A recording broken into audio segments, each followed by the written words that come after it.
नमस्कार दोस्तों, मैं कुणाल कालरा आपका अपने इस चैनल में बहुत बहुत स्वागत करता हूँ। आज का हमारा क्वेश्चन है, which match is important for marriage in kundli milan. कि ऐसा कौन सा पॉइंट है जो बहुत इम्पॉर्टेंट है कुंडली मिलान के अंदर। कि आपका क्वेश्चन इसलिए भी हो सकता है क्योंकि हो सकता है आपका नाड़ी मिलान में स्कोर 0 हो, बकूट में, या जिसे हम कहते हैं गण मिलान के अंदर। तो ये 2-3 पॉइंट्स होते हैं जो ज़्यादा स्कोर करते हैं, मतलब ज़्यादा इनकी अहमियत होती है, क्योंकि 6-7-8 पॉइंट्स इनके मिलते हैं। और अगर ये मैच ना करे तो इसमें बिल्कुल 0 नंबर मिलते हैं। तो ये कई बार हमारे लिए बहुत इंपॉर्टेंट हो जाता है, क्योंकि हम किसी से शादी करना चाहते हैं या मैच मेकिंग करा रहे हैं, और उसके अंदर हम लोग एक्चुअल में बहुत परेशान हैं, ये चीज़ें मैच नहीं कर रही हैं, और उसकी वजह से कई बार हमारे घर वाले नहीं मानते हैं। हमारे घर वाले कहते हैं कि नहीं जी, हम इस चक्कर में आगे बात नहीं बढ़ाएँगे, आपको हो सकता है रिश्ता पसंद हो और कई चीज़ें आपको पसंद हो, मगर आप उसको आगे नहीं बढ़ा पाएँगे। इसलिए भी नहीं आगे बढ़ा पाएँगे क्योंकि ये पॉइंट्स आपके मैच नहीं कर रहे हैं।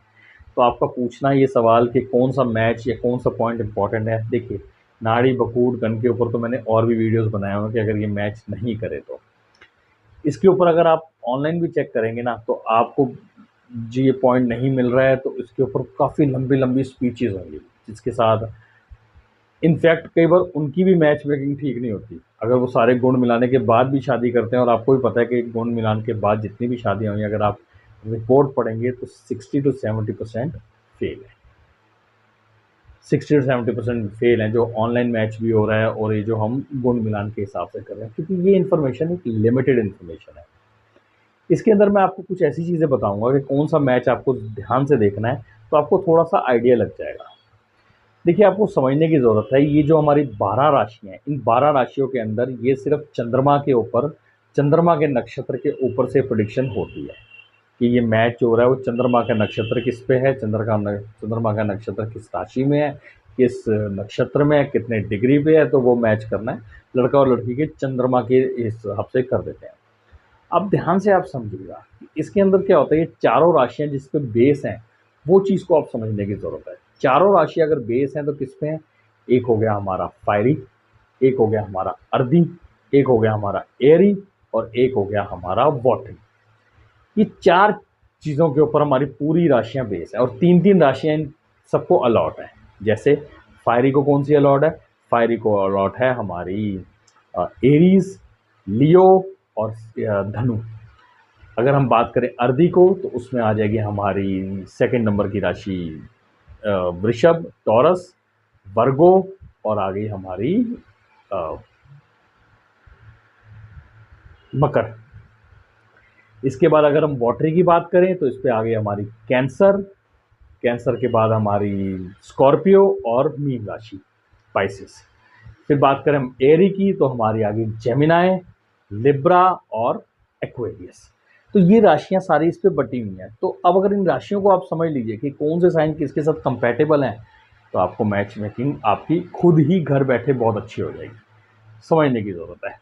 एक अर्धी आदमी, अगर एक अर्धी पर्सन है, अर्धी पर्सनैलिटी है, तो अर्धी आदमी जो होगा वो क्या होगा, वो अपने उसूलों पे ग्राउंडेड रहेगा। मतलब जिसे हम कहते हैं कि उसको अपने उसूलों पे पक्का रहेगा।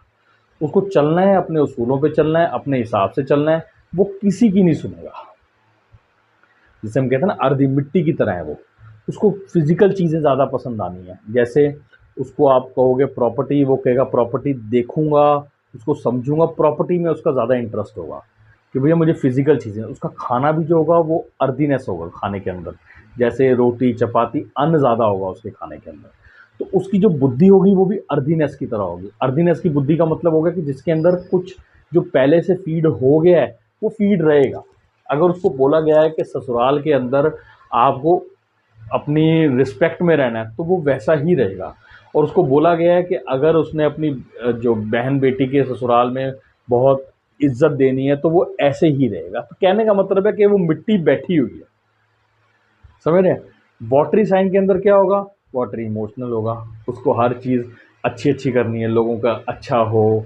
नर्सिंग वाले लोग होंगे, जैसे किसी का जैसे वृद्धाश्रम में सेवा करने वाले, ममताएँ होंगी उनके अंदर, वो हर चीज़ किसी का नुकसान ना हो, मैं अड़ती नहीं हूँ, मैं हर बात मान लेती हूँ, बह जाता है ना जैसे पानी, वो वाटरी हो गया। आप ये समझ लेंगे ना, फिर मैं आपको बताऊँगा कि इसमें मैचिंग आपके लिए कैसे हो सकती है। अच्छा, वाटरी हो गया, इसके अंदर एयरी हो गया, एयरी का दिमाग बहुत तेज़ होगा, हर टाइम सोचता रहेगा, इसको सामने वाला मेरे को धोखा तो नहीं दे रहा, सामने वाला ऐसे तो नहीं कर रहा, सामने वाला वो रिसर्च में लगा रहेगा। वो अपने पार्टनर के अंदर ढूँढता रहेगा, ये कल इतने बजे बोला था, इतने बजे नहीं आई, कल इतने बजे यहाँ गई थी, वहाँ गई थी, तो वो सारी रिसर्च करता रहेगा।